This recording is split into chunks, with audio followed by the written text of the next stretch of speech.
अस्सलामुअलैकुम दोस्तों, आप देख रहे हैं आइडियाज़ फॉर लाइफ, जहां मैं आपके लिए हमेशा मोटिवेशनल, इंस्पिरेशनल या इंस्ट्रक्शनल वीडियोस बनाता हूं। If you haven't subscribe to my channel yet, please subscribe and don't forget to press the bell icon so you won't miss notifications for upcoming videos. This channel will bring positivity to your life. Robert Kiyosaki के दो बाप थे, एक अमीर और दूसरा गरीब। एक उनके अपने डैड थे और दूसरे माइक, जो कि उनका दोस्त था, उनके डैड थे, जिन्हें वो अपना मुंह बोला बाप मानते थे। पुअर डैड पीएचडी थे और रिच डैड ने कभी भी 8th भी पास नहीं की थी। दोनों सक्सेसफुल थे, मगर पुअर डैड फाइनेंशियली वीक थे। रिच डैड मायामी के सबसे अमीर आदमी बने। मरने के बाद रिच डैड ने मिलियंस ऑफ डॉलर्स छोड़े, जबकि पुअर डैड ने सिर्फ अनपेड बिल्स। पैसों के बारे में दोनों डैड्स की सोच बिल्कुल डिफरेंट थी। पुअर डैड कहते थे आई कांट अफोर्ड दैट, जबकि रिच डैड कहते थे how can I afford that. Poor dad कहते थे कि पैसे फसाद की जड़ हैं, जबकि रिच डैड कहते थे कि पैसे का ना होना फसाद की जड़ है। पुअर डैड कहते थे कि महंगी चीज़ों के बारे में मत सोचो, वो हमारी हैसियत से बाहर हैं। रिच डैड कहते थे कि बड़े ख्वाब देखो और वो रास्ते सोचो जिनसे तुम महंगी चीज़ें अफोर्ड कर सको। पुअर डैड कहते थे पढ़ो लिखो ताकि तुम्हें अच्छी जॉब मिले। रिच डैड कहते थे कि अच्छे से पढ़ो लिखो ताकि तुम दूसरों को जॉब दे सको। इन्हीं सब चीज़ों को देखते हुए रॉबर्ट ने अपने पुअर डैड से पूछा कि हम कैसे अमीर बन सकते हैं, जिस पे उन्होंने कहा कि मुझे नहीं पता। रॉबर्ट ने पूछा कि हमें स्कूल में पैसों के बारे में क्यों नहीं पढ़ाया जाता, तो पुअर डैड ने कहा क्योंकि गवर्नमेंट हमें इसकी इजाज़त नहीं देती। जब रॉबर्ट ने ज़िद की तो पुअर डैड ने कहा कि माइक के फादर से जाके पूछो, क्योंकि वो एक एंटरप्रेन्योर हैं और पैसा बनाना जानते हैं। इस बात का जिक्र रॉबर्ट ने अपने एक इंटरव्यू में भी किया था, आइए देखते हैं। Again, for those who may not know, my rich dad was my best friend's father. My poor dad was an academic, straight A student. I wasn't. I was a D, F, and C student on a good day.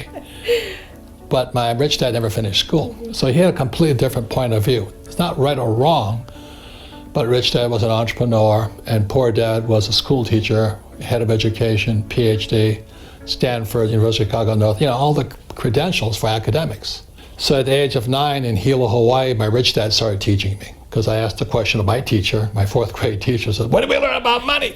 I said, well, we don't teach about money. And I thought that was really stupid. Why go to school, get a job, but know nothing about money? Robert ने बिना वक्त ज़ाया किए अपने rich dad यानी mic के father से मुलाकात की और कहा कि आप मुझे पैसे कमाना सिखाएं। और फिर रॉबर्ट ने उनसे 7 लेसन सीखे, जिससे वो खुद भी मिलियनर बन गए, जबकि उनके पुअर डैड जिंदगी भर गरीब ही रहे।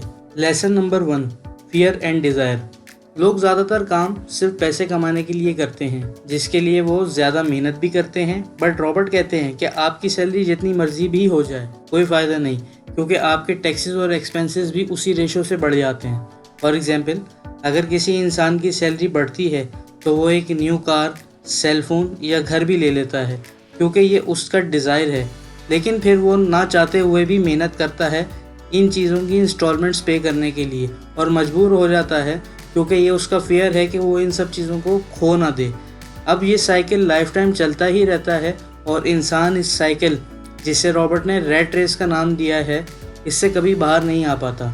रॉबर्ट कहते हैं कि इस रैट रेस से बचने का सिर्फ एक ही सॉल्यूशन है कि आप अपनी इनकम को इन्वेस्ट करना शुरू करें और अपने एक्सपेंसेस को कंट्रोल करें।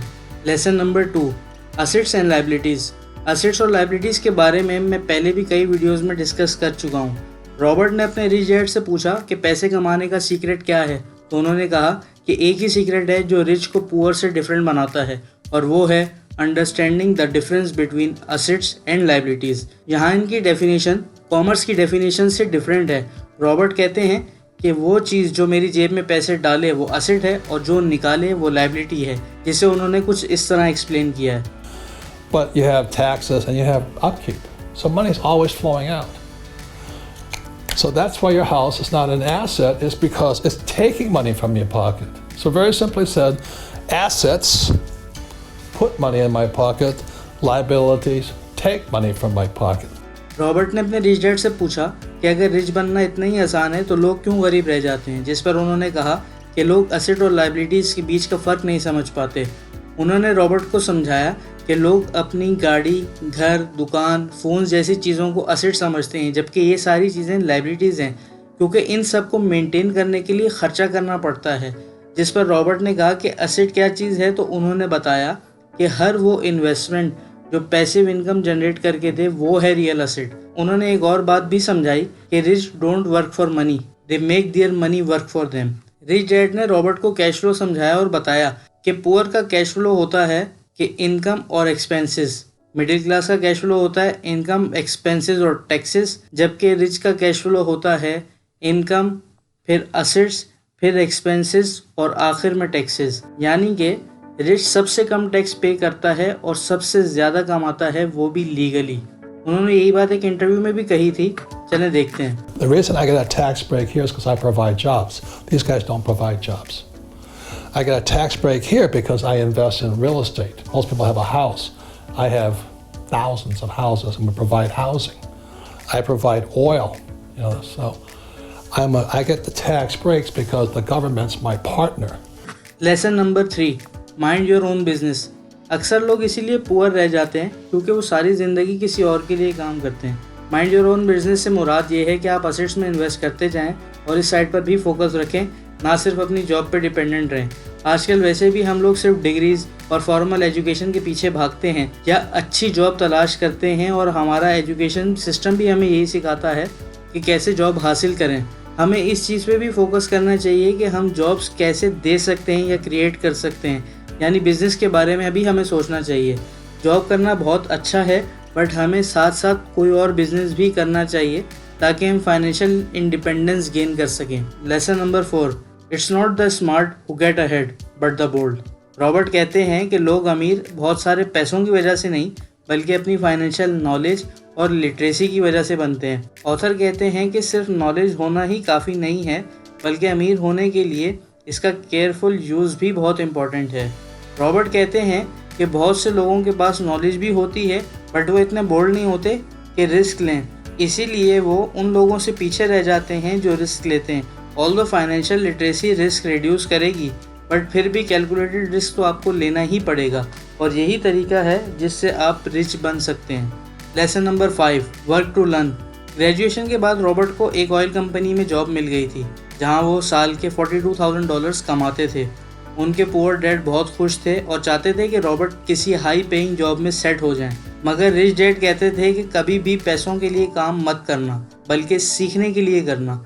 रॉबर्ट ने रिच डैड की एडवाइस पे अमल करते हुए 6 महीने बाद ही वो जॉब छोड़ दी और यूएस मरीन कॉर्प्स में चले गए, जिस पे उनके रिच डैड बहुत खुश हुए, जबकि पुअर डैड बहुत सख्त नाराज़ हुए, क्योंकि उनके पुअर डैड कहते थे कि किसी भी एक फील्ड या सब्जेक्ट में मास्टर बनो, जो कि ठीक भी है, मगर हमें न्यू स्किल्स भी सीखने चाहिए जो बदलते हालात में हमारे काम आए। लेसन नंबर 6, पे योरसेल्फ फर्स्ट। पे योरसेल्फ फर्स्ट का मतलब है कि आप सबसे पहले अपनी कमाई में से असेट्स के लिए पैसे अलग करें और फिर बाकी खर्चे करें। इस पर रॉबर्ट ने रिच डैड से पूछा कि अगर इतने पैसे ही ना हो तो क्या किया जाए, जिस पे उन्होंने कहा कि हमेशा असेट्स के लिए पैसे रखो, क्योंकि जब खर्चों का प्रेशर होगा तो तुम कहीं ना कहीं से पैसे कमा के खर्चे पूरे कर ही लोगे, बट ऑलवेज पे yourself first. Lesson number 7, give and you will receive.